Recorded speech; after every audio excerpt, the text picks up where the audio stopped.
Hey friends, so today's video is the fifth in the series that I've been doing on the book King, Warrior, Magician, Lover, Rediscovering the Archetypes of the Mature Masculine, written by Robert Moore and Douglas Gilette. If you are interested in the topic of mature masculinity, you definitely want to pick this one up.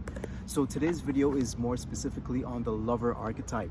So the archetype of the lover refers not only to sexual appetites as we probably think of, but also a general appetite for life. Okay, so the lover energy is the primal energy pattern of vividness, aliveness, passion. The lover energy lives through primal hungers for things like food, sex, well-being, reproduction, creative adaptation, and basically a sense of meaning. So it is the energy of sensitivity to the outer environment and notices things like colors, forms, sounds, sensations, and smells. So the lover archetype in its fullest, most realized sense is aware and sensitive to the physical world. So his sensitivity basically leads him to feel compassion and empathy and sees all things as connected in mysterious ways. So the lover knows on a deep feeling level that we are all connected and that we in fact do live in a holographic universe in which every part is reflected in every other. So the lover in us is the part that is open to what Jung called the collective unconscious, which is like the Eastern philosophical idea that we are like waves on the surface of a vast ocean.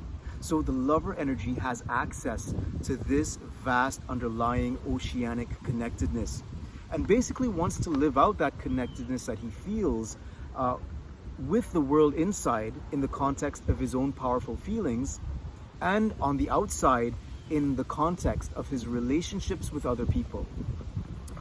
The lover has an aesthetic consciousness, and the lover energy is basically the source of spirituality, especially that of mysticism, and intuits the ultimate oneness of all that is, as I mentioned before.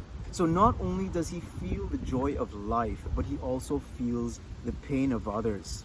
However, he does not want to stop at socially created boundaries and is by nature actually opposed to the other energies of the mature masculine, that of the warrior, the king, and the magician, because they are about boundaries, order, and containment and discipline. The lover by nature is opposed to boundaries. So let's delve into a little bit of the cultural background of this archetype as it has played out in our society and in our world. So historically, Christianity, Judaism, and Islam have all persecuted the lover vehemently. So Christianity has more or less taught that the world, which is the very object of the lover's devotion with all of its sensuous pleasures, is under the control of Satan. And following the ancient Hebrew practice, the church also persecuted psychics and mediums, burning witches in the Middle Ages for not only their psychic and intuitive abilities, but their connection to nature, which the church labeled as evil. In Judaism, the lover was projected onto the woman and treated with hostility because of the belief that it was Eve who first sinned in the Garden of Eden. So the traditional Jewish prayer books still actually include, as part of the morning service, the sentence, "Blessed art thou, Lord our God, King of the universe, who has not made me a woman." The lover in Islam, however, was not completely banished, but it was actually just reserved for paradise after death, in which all that the saint has repressed in this life is given to him in the form of an endless banquet at which he is attended by beautiful women. In Hinduism, it's a little bit different because Hinduism is not a moralistic religion in the same sense as the Abrahamic religions are, but is more of an aesthetic and mystical philosophy. So Hinduism celebrates the oneness of all things in the form of Brahman and the human oneness with God in the form of Atman, but also rejoices in the world of forms and in the realm of the senses. So two ways of life that manifest the lover most clearly are the artist and the psychic. So the artist includes painters, musicians, sculptors, writers, and so on. And artists are well known to be sensitive and sensual. However, their lives can be pretty stormy and full of ups and downs because they live so close to the fiery power of the creative unconscious. Psychics also live in a world of sensations and vibrations of deeply felt intuitions.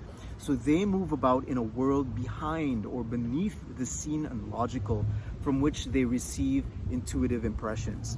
So let's talk a little bit about accessing the lover energy. So we all basically access the lover energy when we have hunches, premonitions, or intuitions about people, situations, or our own future.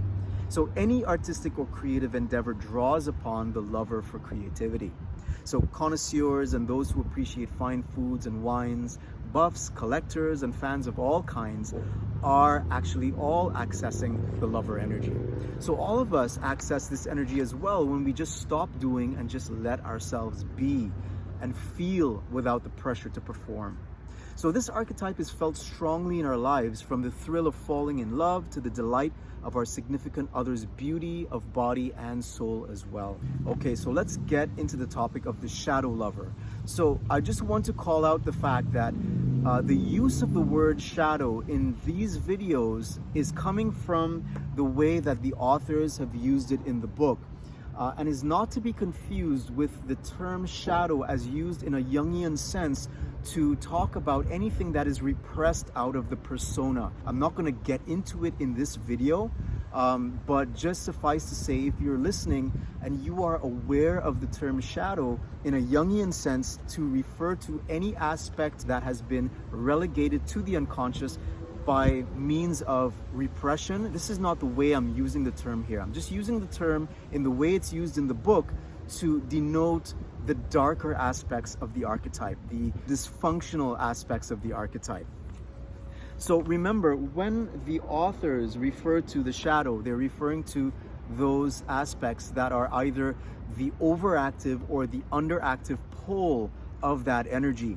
And they've basically depicted the archetypes in the form of a triad or a triangle, in which they position the archetype in its fullest sense as the top peak of the triangle, and the bottom two peaks of the triangle are basically the overactive pole, the addict or the addicted lover, and the underactive pole, which in the case of this deck is the lost dreamer, but in the book is the impotent lover. So let's talk a little bit first of all about the overactive pole of the lover archetype, which is referred to in the book, like I said, as the addicted lover, and in this case, the addict. As you can see from the picture, the addict is drinking in feverishly that which he cannot fill himself with.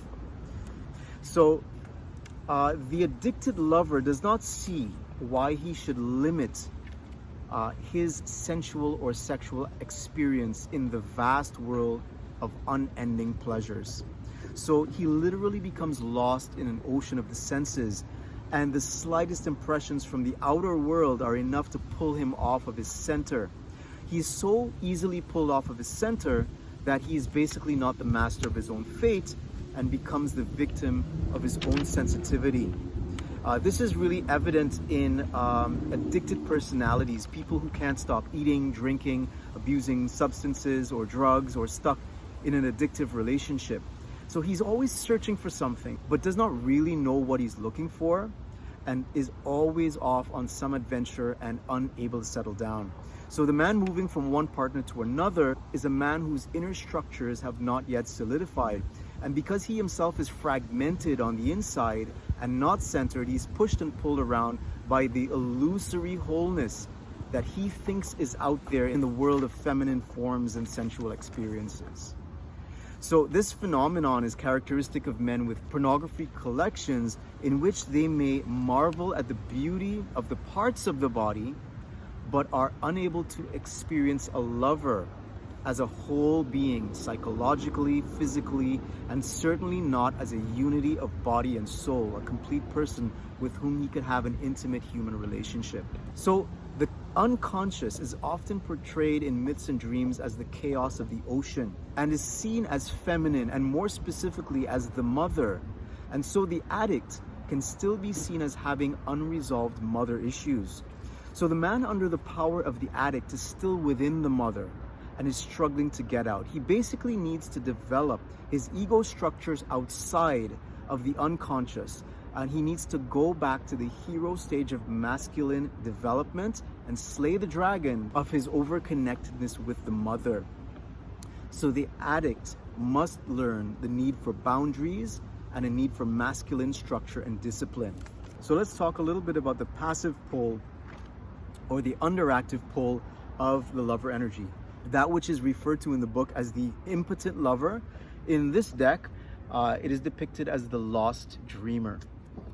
So this man basically feels out of touch with the lover archetype and experiences his life in an unfeeling way that is characterized by a lack of enthusiasm, vividness, and aliveness. He's basically bored, listless, and chronically depressed, has no zest for life, and has a stale or non-existent sex life. So let's talk a little bit about accessing the lover archetype.